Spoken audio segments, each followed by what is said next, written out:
Good afternoon student. Hindi second में आज हमारा चैप्टर है कारक। पिछले वीडियो में हमने कारक किसे कहते हैं, कारक के कितने भेद होते हैं ये जाना था। आज हम कारक के इन 8 भेदों के बारे में जानेंगे कि कर्ता कारक किसे कहते हैं, कर्म कारक किसे कहते हैं, करण कारक किसे कहते हैं, संप्रदान कारक किसे कहते हैं, अपादान कारक किसे कहते हैं, संबंध कारक किसे कहते हैं, अधिकरण कारक किसे कहते हैं और संबोधन कारक किसे कहते हैं। तो चलिए स्टूडेंट शुरू करते हैं। सबसे पहले हमारा है कर्ता कारक।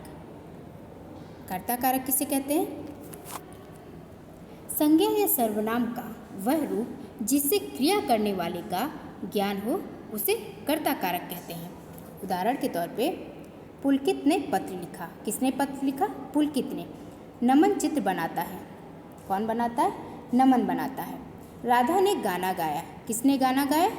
राधा ने गाना गाया। इन तीनों वाक्यों में काम करने का कार्य पुलकित, नमन और राधा कर रहे हैं। क्रिया को करने वाला कर्ता कहलाता है। कर्ता कारक की विभक्ति ने है।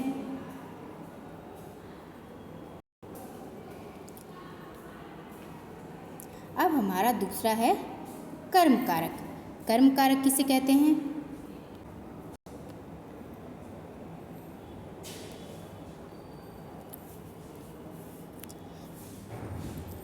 संज्ञा या सर्वनाम के जिस रूप पर क्रिया का फल पड़ता है उसे कर्म कारक कहते हैं। उदाहरण के तौर पे मिस्का तबला बजा रही है।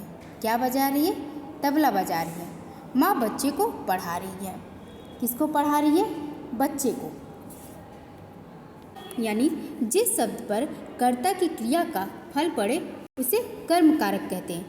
कर्म कारक की विभक्ति को है। इसे पहचानने के लिए क्रिया से पूर्व क्या तथा किसको का प्रश्न किया जाता है। जो उत्तर मिलता है वह कर्म कारक होता है। कर्म कारक में कभी को विभक्ति का प्रयोग किया जाता है, कभी नहीं किया जाता है। अब हमारा तीसरा है करण कारक। करण कारक किसे कहते हैं? संज्ञा या सर्वनाम के उस रूप को जिससे क्रिया पूरी होती है उसे करण कारक कहते हैं। उदाहरण के तौर पे वंश कार से स्कूल जाता है। काव्या पेंसिल से लिख रही है। वंश किससे स्कूल जाता है? कार से। काव्या किससे लिख रही है? पेंसिल से। यानी जिस साधन द्वारा या जिसकी सहायता से कार्य पूरा होता है उसे करण कारक कहते हैं। करण कारक की विभक्ति से के द्वारा है। से के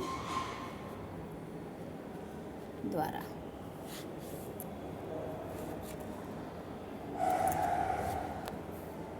अब हमारा चौथा है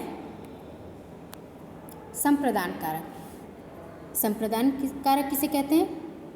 कर्ता द्वारा जिस रूप से किसी के लिए कुछ दिए जाने या कुछ किए जाने का ज्ञान होता है उसे संप्रदान कारक कहते हैं। जैसे उदाहरण के तौर पे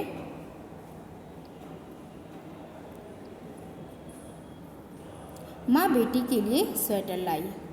नर्स रोगी को दवा पिलाती है। माँ किसके लिए स्वेटर लाई? बेटी के लिए। किसको दवा पिलाती है नर्स? रोगी को। यानी जिसके लिए क्रिया की जाती है वह संप्रदान कारक कहलाता है। संप्रदान कारक की विभक्ति को तथा के लिए है। को तथा के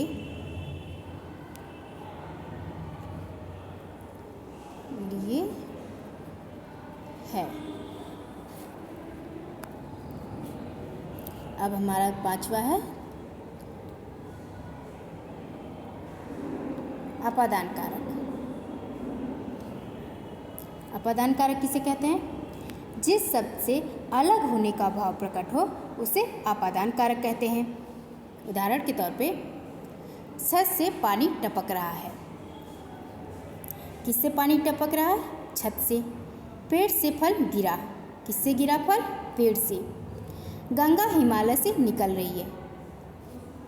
कहाँ से निकल रही है? हिमालय से। यानी जिस शब्द से अलग होने का भाव प्रकट हो उसे अपादान कारक कहते हैं। अपादान कारक की विभक्ति से है।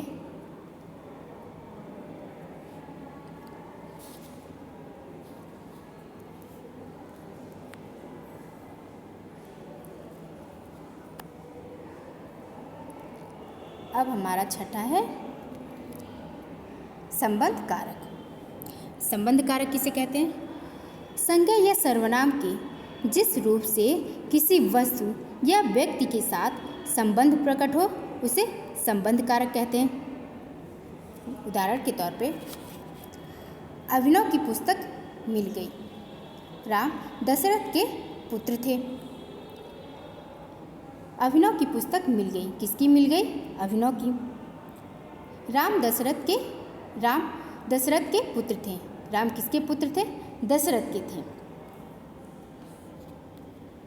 यानी जब शब्द का संबंध दूसरे शब्द से बताया जाए उसे संबंध कारक कहते हैं। संबंध कारक की विभक्ति का,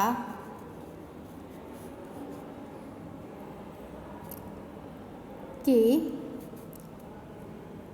की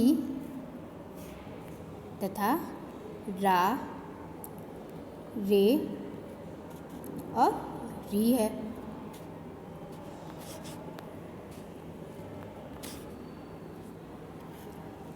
अब हमारा सातवां है अधिकरण कारक। अब अधिकरण कारक किसे कहते हैं? जिस शब्द से क्रिया के होने के स्थान या आधार का पता चले उसे अधिकरण कारक कहते हैं। उदाहरण के तौर पे मेले में बहुत भीड़ है। मेज पर पुस्तक रखी है। मेले में बहुत भीड़ है। कहाँ भीड़ है? मेले में। मेज पर पुस्तक रखी है। किस पर रखी है पुस्तक? मेज पर। यानी जिस शब्द से क्रिया के होने के स्थान या आधार का पता चले उसे अधिकरण कारक कहते हैं। अधिकरण कारक की विभक्ति में तथा पर है। में तथा पर है। अब हमारा आठवां है संबोधन कारक। संबोधन कारक किसे कहते हैं? किसी को पुकारने या संबोधित करने के लिए जिस शब्द का प्रयोग किया जाता है उसे संबोधन कारक कहते हैं। उदाहरण के तौर पे अरे मोहन मेरी बात सुनो, हे भगवान ये क्या हो गया। यानी किसी को पुकारने या संबोधित करने के लिए जिस शब्द का प्रयोग किया जाता है उसे संबोधन कारक कहते हैं। संबोधन कारक की विभक्ति हे और हरे है, अरे है।